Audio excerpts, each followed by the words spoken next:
I mentioned earlier this week I had the honor of attending the annual gathering of the CCAR, the Central Conference of American Rabbis, the organization for Reform rabbis. Rabbi Hayon and I traveled to San Diego to spend the week with our colleagues, learning, praying, and doing a whole lot of schmoozing. If you're ever having trouble getting a group to be quiet, I want you just to think about how hard it must be to get a room full of 300 rabbis who haven't seen each other in 3 years to stop talking for a program, and I think you'll have a little compassion for yourself. This evening I wanted to share with you 2 stories I heard in San Diego which are still reverberating in my heart this Shabbat. These stories celebrate 2 auspicious milestones, 50 years and 100 years. First, 50 years. This spring marks the 50th anniversary of the ordination of Rabbi Sally Priesand, the first woman ordained as a rabbi by an American Jewish institution. Rabbi Priesand was in attendance at the conference, and we spent quite a bit of our week offering her a well-earned mazel tov. A highlight of the convening came on Monday morning during the beautiful service that our own Rabbi Hayon had been asked to lead. This is something that I know is a great honor, but to me it seems like a high-stress situation to lead a worship service for 300 of your colleagues.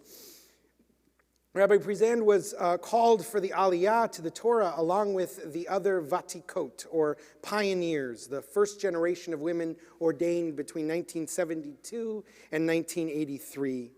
Many of these trailblazing women were present with us in the room, and even more joined by Zoom. I was moved to tears by the profound impact these women have had on the rabbis who came after them. Not just other women, but men and non-binary folks as well, for whom the rabbinate has been reshaped and made better. Excuse me. The next day, we had breakout sessions with some of the Vatikot. I got to be in a room with Rabbi Myra Sofer, who was ordained in 1978. She told our group about many proud moments in her long career as a rabbi. But she also told us challenging stories that reminded me just what it means to be a trailblazer. She remembered a student pulpit, which for the most part had been great. On her last visit of the year, the president and vice president of the congregation came to talk with her about the next academic year. Rabbi Sofer remembered being confident that she would get to return, remarking to us that unless you committed some kind of federal crime, students were usually invited back. The board members spent a few minutes telling her how much everybody had enjoyed having her, but then they made it clear that the congregation had decided not to have her back, preferring to have a male student instead. This was not the only time that Rabbi Sofer had been made to feel unwelcome. Even her classmates spent the first half of their first year teasing her and making it clear she didn't belong. She was the only woman on campus at the time, but when she made it clear she knew where she belonged and it was right where she was, she remembered that by Purim, the males in her class had come to accept her and even felt somewhat protective of her. But it took that long just to earn their reluctant tolerance. By the time of the student pulpit debacle, tolerance had grown into respect. Word of the congregation's rejection quickly spread amongst the other students. That next Monday was sign-up day for pulpit placements for the following year. And of course, the congregation was now in need of a student. Not a single one of Rabbi Sofer's classmates signed up for the position. She protested, saying, I don't want to punish them because of this. But one of her classmates responded, "It's not up to you. We think they're wrong, and we're just not going there." Though challenging moments in school and beyond did not stop that day, Rabbi Sofer said that even all these years later, she remembers that she understood she was finally not alone. Rabbi Sally Priesand did not always enjoy being a trailblazer either. She famously said, "I didn't want to be the first woman rabbi, I just wanted to be a rabbi." But she was a trailblazer nonetheless. In my lifetime, women have always been rabbis. In fact, just a few months after I was born, my aunt was ordained at the same school where I later went. It's hard for me to remember that she was one of the first 75 women to be ordained a rabbi. Even she was a pioneer. Today, there have been more than 1,500 women ordained as rabbis in multiple movements. As more and more have entered our conference, women of all rabbinic generations have begun to share their stories of triumph, but also stories of hurt. They have shared stories of discrimination, sexism, and abuse that they have encountered in their rabbinic careers, not just in the distant past, but also in recent memory. Recent studies have shown that female rabbis are still paid less to this day than their male colleagues in similar jobs. Honoring the Vatikot at this convention was a reminder not just of how far we have come, but also how far we still have to go. Hearing these stories of challenge and discrimination calls me to remember just how straightforward my own path to the rabbinate has been. I was privileged to have an easy journey, not only because I am a cis white male, but also because Sally and Myra and the other Vatikot fought to make the rabbinate more inclusive, more accessible, and more diverse. Hearing of their hardships calls me to the continued work of equity and inclusion, not just in rabbinic spaces, but in all the places where people have fought to be the first of their kind in a space. And this is why I was honored to be a part of the celebrations of 50 years of women in the rabbinate. But I also want to talk about another anniversary, 100 years. As part of our celebration of Vatikot, we heard a presentation for one of my beloved teachers from rabbinical school, Rabbi Dr. Carol Balin. She shared the story of a historic vote in 1922 by the Central Conference of American Rabbis to ordain women, a full 50 years before Sally Priesand became a rabbi. At the time, there was another young trailblazer at Hebrew Union College. Her name was Martha Newmark, and she was just 17 years old. Like Sally, she had a dream to be a rabbi. And like Sally, she was not deterred by the prospect of being the first. She enrolled at HUC, where her father was a professor. Initially, even he was skeptical of her desire to be a rabbi, but he was soon won over by his daughter's commitment and brilliant mind, and many of the rest of the faculty were similarly impressed. But when the time came to assign her a student pulpit, the school realized it had to make a decision.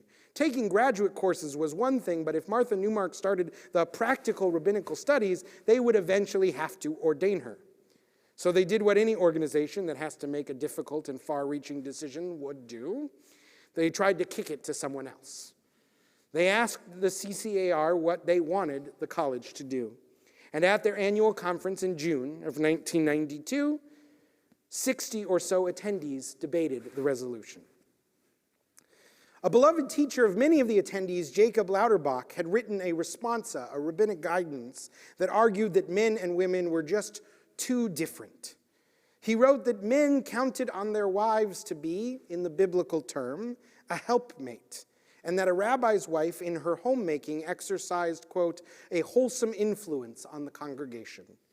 He saw no way for these roles to be reversed, writing, the woman in a rabbinical office could not expect the man to whom she was married to be merely a helpmate to her.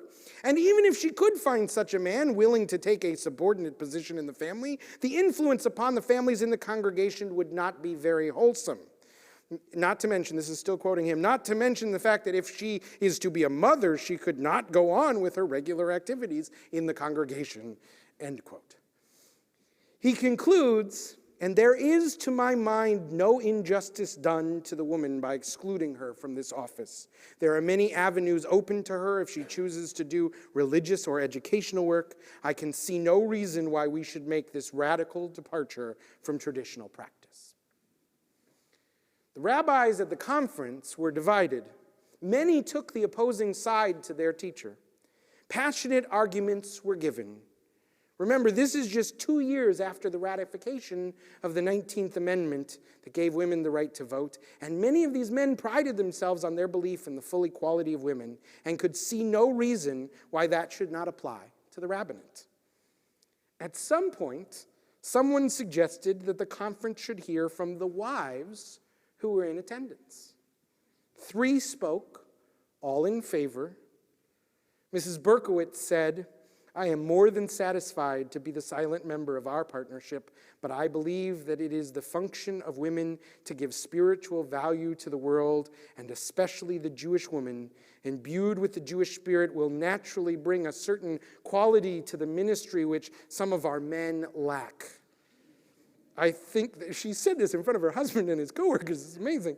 I think that might be enlarged and strengthened, and therefore should like to see our women become rabbis if they wish to do so. Ultimately, the conference voted 56-11 to allow women, writing in the minutes, women cannot justly be denied the privilege of ordination as rabbis. But the board of governors of the college turned out to be much more conservative than the rabbis who were in the field. They voted to deny Martha Newmark's request for a pulpit and blocked her from ordination. After 7.5 years in a 9-year program, Martha dropped out of the college. But she never gave up completely on her dream. 50 years later, when Sally Priesand reached that landmark milestone, Martha, then 68, wrote her a note of congratulations. Hearing Martha's story reminds me just how far we have come, but also just how slow progress can be. I tend to think of progress as a straight line, a ceaseless journey towards something better, but that's not how progress usually works. Progress is fits and starts. It's one leap forward and many steps back. It's a visionary vote that gets overturned by a small group whose eyes are trained on the past. It's pioneering into a space only to have everyone around you say that you don't belong. And progress is the friends and allies you make along the way who help you in moments of depression and defeat. Watching the Vatikot ascend to the Bima to bless the Torah this past week and learning about the dream of Martha Newmark that laid the foundation on which that Bima was built, I was reminded of the mantra that calls me to this work. The words of Rabbi Tarfon from Pirkei Avot, you are not required to complete the work, but nor are you free to desist from it. We, you and me together, we have work to do to make this rabbinate and this world a more diverse and equitable place. And there is great joy in doing that work together. Shabbat Shalom.